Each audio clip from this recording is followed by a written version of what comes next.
जय हिंद दोस्त। आज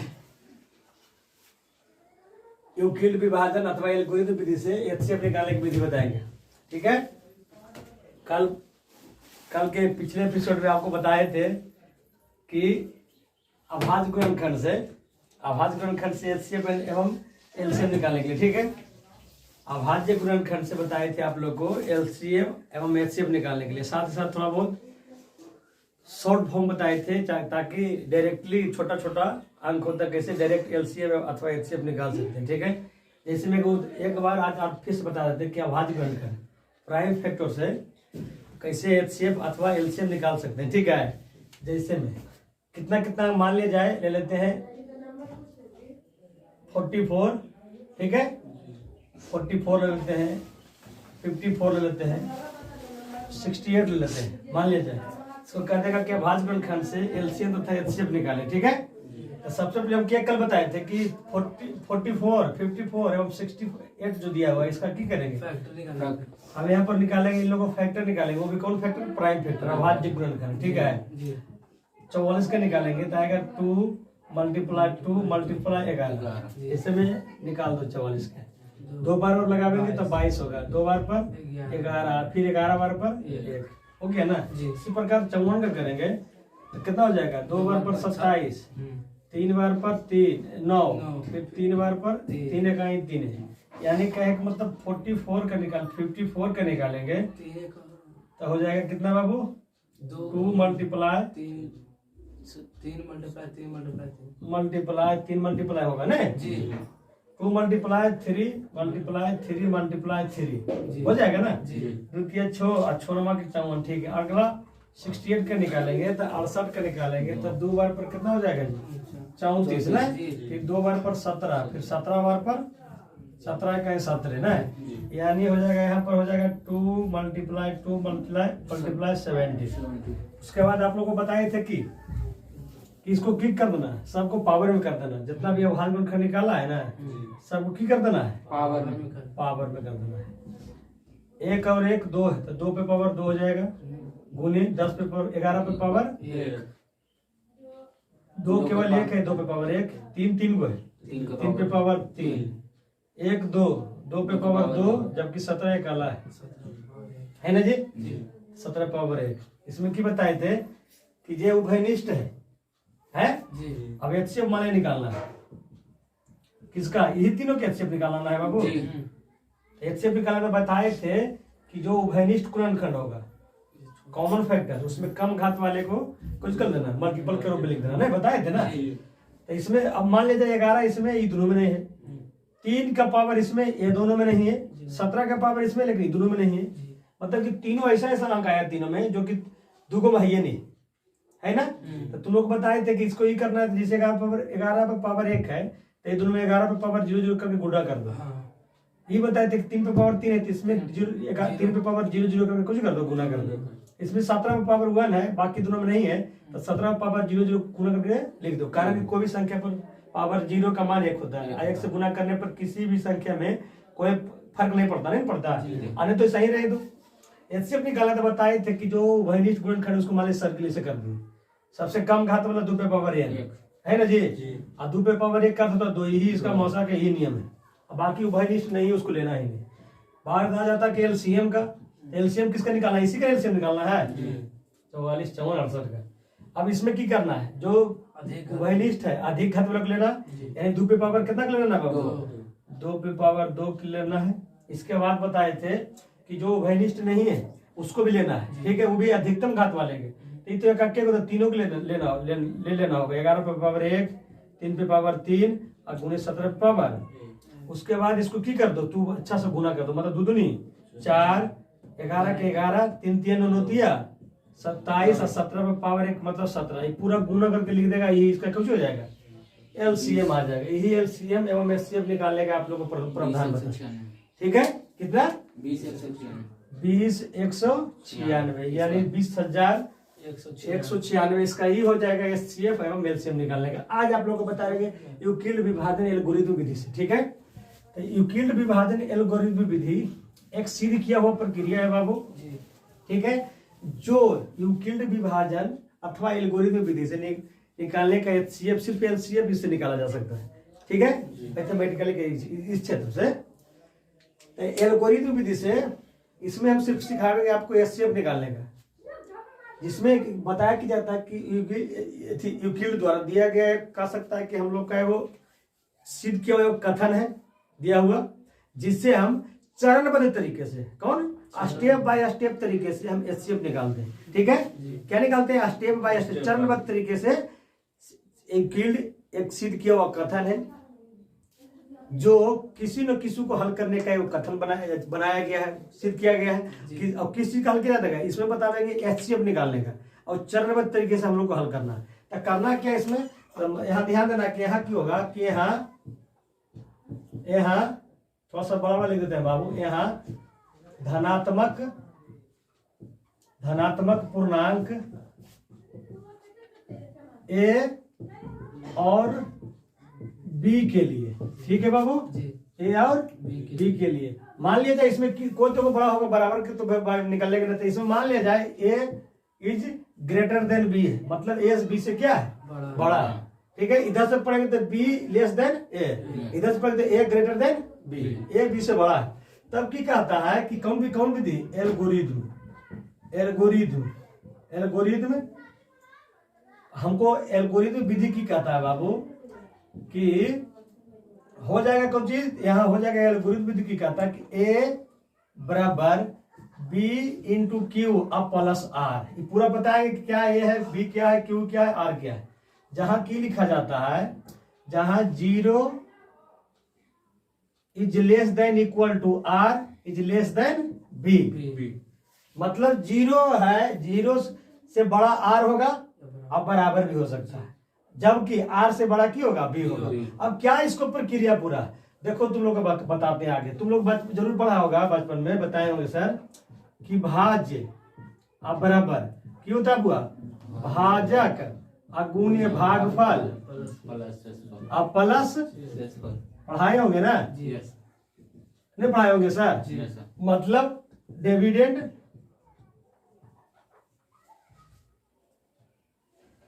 इक्वल टू डिवाइजर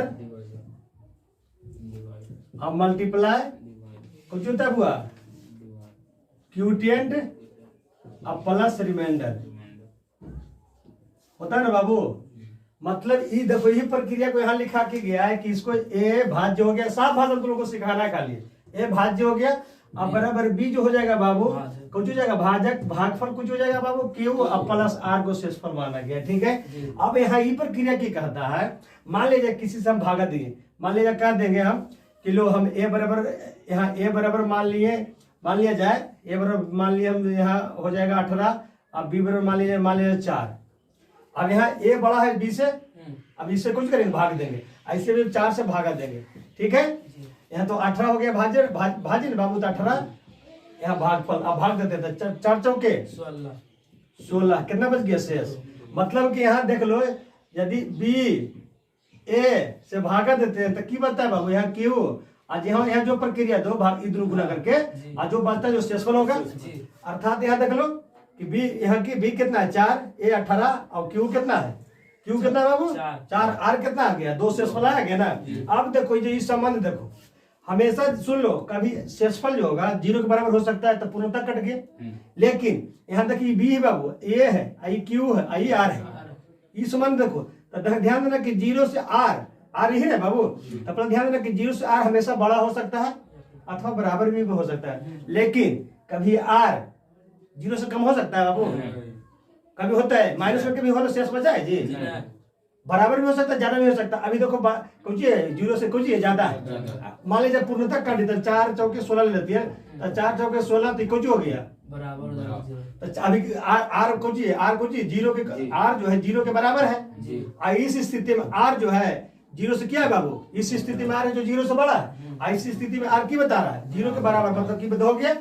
दूसरा की कहता है कि B जो R से हमेशा बड़ा होना चाहिए, तो ये जो R है तेरा से हमेशा बड़े नहीं होती बाबू, क्योंकि जब एरा से बड़ा हो जाता है तो हमको लगता है कि पहले तो उसको लगा देते उतना ही, और कभी सोचा है कि हम यहीं पे लगा देंगे 4 इकाई 4 है, यहाँ दे दिया कितना हुआ 14। तो इस स्थिति में तो इससे भी तो छोटा हो गया। कभी ऐसे भागा दिया जाता है? कभी सुना है कि मान लिया जाए 3 भागा देना है 10 में, तो 3 दूनी 6, मान लिया जाए 6 आई कितना हो जाएगा 4। इस स्थिति को कभी भागा दिया जाता है बाबू? कभी भी जब इससे ही हमेशा बड़ा होना चाहिए। कई बार लगना चाहिए 3 बार, क्योंकि 3 दिया 9 होता। अब ये नहीं कि 10 से ज्यादा भी नहीं लगाना, नहीं लग रहा था, और उससे ज्यादा छोटा भी नहीं लगाना है। नहीं, यही कहता है, यही प्रक्रिया को दर्शाया जाता है कि 0 से R जो होता है, जो शेषफल जो 0 के बड़ा या 0 से बराबर हो सकता है, जो पूर्णता कर जाएगा। अब B जो होता है भाजक, शेषफल से हमेशा क्या होगा बड़ा। R दर्शा रहा है शेषफल को, I दर्शा रहा है भाजक, I दर्शा रहा है 0। तो शेषफल हमेशा 0 से बड़ा अथवा बराबर हो सकता है, जबकि भाजक R से हमेशा क्यों होगा बड़ा। ये पूरा प्रक्रिया दिखाता है, ठीक है, नहीं दिखाता है ना। तो यही हम प्रक्रिया को हम लोग क्या करते हैं, देखो अब इसी को हम लेकर के हम आप लोग तुम लोग को मासा सिखाएंगे। कौन विधि से?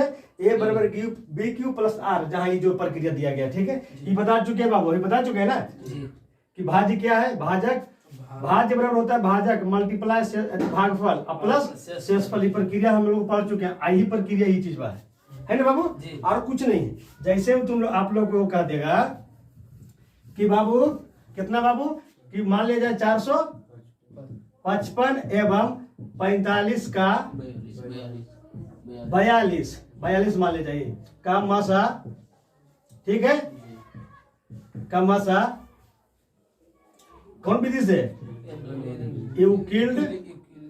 यूक्लिड विभाजन अथवा एल्गोरिथम विधि, ठीक है। यूक्लिड विभाजन अथवा या और कौन विधि से, अथवा एल्गोरिथम विधि से की करें निकाले। तब कैसे कर लेना, तब इसी प्रक्रिया पर आ जाओ। अब ये बता रहे कि इसमें जो बड़ा होगा उसको ए मान लेना, अब बी जो होगा छोटा उसको बी मान लेना, जो छोटा होगा, ठीक है। अब इस पे हल करते हैं प्रक्रिया पर। तो यहाँ क्या हो जाएगा बाबू, यहाँ ए बराबर की मान लेंगे 455, अब बी बराबर कितना मान ले बाबू 42 मान ले बाबू, मान लिए ना। अब यहाँ ए बराबर 455, बी बराबर 42। तो जानते हैं कि जब ए बी से बड़ा तब प्रक्रिया कौन आएगा, तब लिखेंगे भाग एल्गोरिथम विधि से, लिख देंगे ना। और उसमें लिखला के बाद की करेंगे ए अब बराबर बी क्यू अब प्लस आर, जहां काउची है बाबू कि 0 से बड़ा या बराबर आर से बड़ा बी हो थी ना। अब ए बराबर कौची है, ए बराबर कितना बाबू 455 है ना बाबू, 455 अब बराबर कितना हुई बाबू 42। अब ये तुम लोग मासा जो बनाया है, जितना प्रक्रिया से मासा बनाया है ना, ठीक है ना। अब हम लोग मिटार दे बाबू, जिसको उतारना है उतार सकते, उसके बाद मिटार देते हैं। यही हम लोग का है बाबू, कौन कह सकता है कि भाग एल्गोरिथम विधि से मौसा निकालने का। फिर से एक बार बिठा दे, कारण उधर जनाएगा नहीं, ठीक है बाबू। फिर से हम उतार लेते हैं, ठीक है। ये प्रक्रिया उतार लो ये चीज, ठीक है। अरे तो स्क्रीनशॉट मार लो, हो जाएगा ना। देखो फिर से आप लोग को बता देते हैं, अच्छा से बताते हैं, इधर नहीं पता चल रहा है। 2 मिनट समय लेगा कोई, लेकिन कोई दिक्कत नहीं, अच्छा समझना है। कितना कर लो बाबू कि 455 एवं 42 का निकालना है कोई से, तो इतना का मौसम निकालेगा किसी से, यूक्लिड विभाजन अथवा एल्गोरिथम विधि से। हम क्या बताएं कि यहाँ बाबू, यहाँ ए बराबर मान लो 455, अब बी बराबर मान लो 42।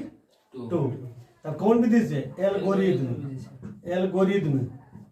विधि से, ठीक हो गए विधि से की जाए। ए बराबर बी क्यू प्लस आर, जहां कुछ जी बाबू 0 से बड़ा या बराबर आर है, आर से बड़ा बी है, बताए थे ना। अब इसी प्रक्रिया पर हम लोग कुछ करते हैं, हल करते हैं। अब देखो करना की है कि यही चीज आ जाओ 455 अब बराबर 42, बोलिए बाबू। अब देखो की करो, हमारे सब मसा निकाला लो तो साफ भाषा में 42 से कर देते, कितना में 455 में नहीं कर देती है एक बार पर, कितना उतर ले भैया 42, आई कितना हो गए 3, आई कट गए, आई कितना हो गए नहीं। तो ये प्रक्रिया अगला की करती है, फिर 0 बार पर लगा देती है, क्योंकि 0 बार पर लगे तो 0 0, तो कितना बच गया 5 और 3। अब क्या करते इसके बाद, ऐसे घेर देते और उसके बाद क्या करते थे 42 उतारते थे ना। लेकिन तो एक प्रक्रिया हो गया कि 42 बार पर लगाए हैं, कितना बार पर 10 बार पर, तो शेषफल कितना आ गया 35 आया है ना। अब की करते हैं कि 35 को बना लेते हैं भाजक, अब 42 को की कर देते से भाग देते हैं, हैं। भाज्य बना लेते हैं, यानी 42 को कर देते हैं तो कई बार पर, एक बार पर एक बार पर 35, सात। तो कितना बच गया बाबू? 7। ये कट गया, जी। कट गया ना। जी। तो दोबारा प्रक्रिया की है, देखो 35। कि अगला हम 42 को बना लिए भाज्य, जी अब 35 को बना लिए भाजक, तब भागफल कई बार पर लगाए हैं? एक बार पर शेषफल कितना बच गया बाबू? 7। एक बार पर लगे लिए नहीं बाबू, नहीं दिलिए, एक बार पर लगे लिए शेषफल 7 बच गई। जी। उसके बाद अगला प्रक्रिया में 7 को भाजक, हाँ अब 35 को भाज्य, जी। तो 7 बचे, 35 कट गया अभी बाबू ने। जी। तो कहा जाता अगला प्रोसेस भी की कर दिया कि 35 यहाँ पर आ जाएगा, ठीक है, भाजक। 35 यहाँ पर और 7 हो गया भाजक, और कई बार पर 5 बार पर शेषफल, जी जी जब तक कि ई आर शेषफल 0 नहीं हो जाता, जब तक हल करते जाना, जी। ठीक है। जी। देख लो ये तो पहले भाजक ही था, भाज ही था, तो भाजक बना करके हल किए, 10 बार पर लगाए, 35 शेषफल बचा। जी अगला भाज्य बन गया कितना? 42 मिला यहाँ चला आया, 35 यहाँ हो गया ना, 35 इकाई 35 और 7 42 हो गया बाबू, दोनों देखो इक्वल भी होगा। अगला नहीं कटा, शेषफल 7 बच गए, तो 35 को यहाँ लावेंगे, और 7 चला गया कहाँ? भाजक के रूप में, तो 7 बचे, 35 5 बार पूर्णतः कट गया, अर्थात शेषफल कितना हो गया? 0। अर्थात पूरा यदि प्रक्रिया लिखेंगे तो इसको युग्म बना लेते हैं, ऐसे करके, ऐसे तुम सब करना नहीं, ठीक है। हम कर देते हैं कैसे, तो निकाल जाके 455 अब 42, अथवा कितना हो गया? अथवा अगला हो गया 42 35 35 और 7 का मौसा जो आ गया बाबू, या एचसीएफ आ गया बाबू, ये कितना से कटा है बाबू? 7 से ना, जी। 7 हो गया इसका आंसर, ठीक है बाबू। एक प्रक्रिया और एकदम सिंपल, ये तो थोड़ा सा बड़ा ले लिए थे ना, अपने मन से ले लेते हैं ना, बहुत छोटका दम। मान लीजिए ले लेते हैं, लो 16 एवं 10 का, एक बताओ, ये 10 16 भी दे सकता है, हाँ। ये नहीं कि हमेशा इधर बड़े देंगे इधर छोटे, कौन कितना बड़ा दे, उससे नहीं रखना है, यहाँ रखना है कि ये जो होगा बड़ा होगा, ठीक है। जी। मान लीजिए कह देगा सबसे अभी सिंपल में ले लेते हैं, अब की बार सिंपल ले लेते हैं, तो ठीक है।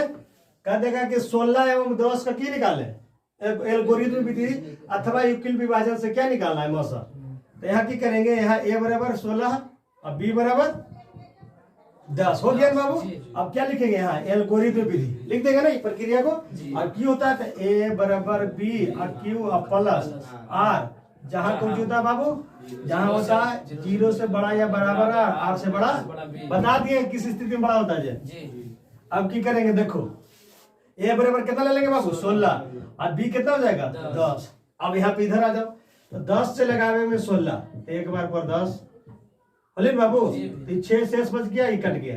अब क्या करते हैं मौसम में, ऐसे घर करके 10 यहाँ उतार दो ना, जी। तब पहले याद रखो कि 10 एक लगे 10 बार 10 से कहीं, 10 तो शेष कितना बच गए? 6 ना बाबू, जी। तो 6 हो गए। हाँ। अब देखो 10 से कहीं 10 अच्छो 16 है, 16 16 बराबर। जी। अगला 10 को हम यहाँ पर ले आवेंगे, जी। ऐसे कहाँ चला जाएगा? यहाँ देखो कि 10 को बना दिए भाजक, और ये कितना बन गया? भाज। 6 कहीं 6 कितना बच गया? 4 अब बताओ, यानी 6 कहीं 6 6 कहीं 6 प्लस 4 बच गया है। जी। अगला 6 यहाँ पर आ जीते और 4 कहाँ आ जीते? यहाँ यहाँ पे। इसी में देख लो, 4 भाजक हो गया, भाज कितना हो गए? 6 अब बताओ 4 कहीं 4 हो गए जी, जी। और 2 बच गए, तो 4 कहीं 4 या 2 प्लस 2 हो गए बाबू। जी। अगला फिर 2 के घेर दो, फिर 4 ले आओ, कराओ कि नहीं? जी। तो 2 अगला यहाँ 4 आ जीते, यहाँ 2 और मल्टीप्लाई 2 दूनी 4 और 0 से जी। अगला तो 2 दूनी 4 काट ही बाबू। जी। मासा कितना रखो? इसी प्रकार देखो शेषफल 0 आ गया है। हाँ। अर्थात यही है जो चरण प्रक्रिया, ये हो गया स्टेप 1, स्टेप कुछ हो गया, स्टेप 1 हो गया, स्टेप 2 हो गया, स्टेप कुछ हो गया, 3 हो गया, और स्टेप कितना हो गया? यही स्टेप चरणबद्ध प्रक्रिया है जो बताता है, एल्गोरिथम को बताता। अब यहाँ पर हम यदि लिखो करेंगे तो 16 10 10 6 6 4 और 4 और 2 का HCF अथवा मासा कितना हो गया बाबू? आंसर किसको नहीं आया? एल्गोरिथम विधि अथवा यूक्लिड विभाजन से, है ना बाबू? आ गया ना? ठीक है। तो आज का टॉपिक में आप लोग को यही बताएं, ठीक है। इसके अलावा आप लोग को इसके अंतर्गत जो भी 10th का मैथ होगा, जो कहता है ना कि 3Q प्लस 1 विषम पूर्णांक, अथवा नहीं कहता कि 2Q प्लस 1, जहां Q को धनात्मक पूर्णांक हो तो सिद्ध करें या दिखाएं कि एक सम पूर्णांक जैसा होगा या विषम। जो आप लोग को जो क्वेश्चन है ना, अगले वीडियो में आप लोग को यही वीडियो बना के करेंगे। मतलब एक वीडियो में तो आप लोग एक टॉपिक जरूर बढ़िया सिखा पाएंगे, ठीक है।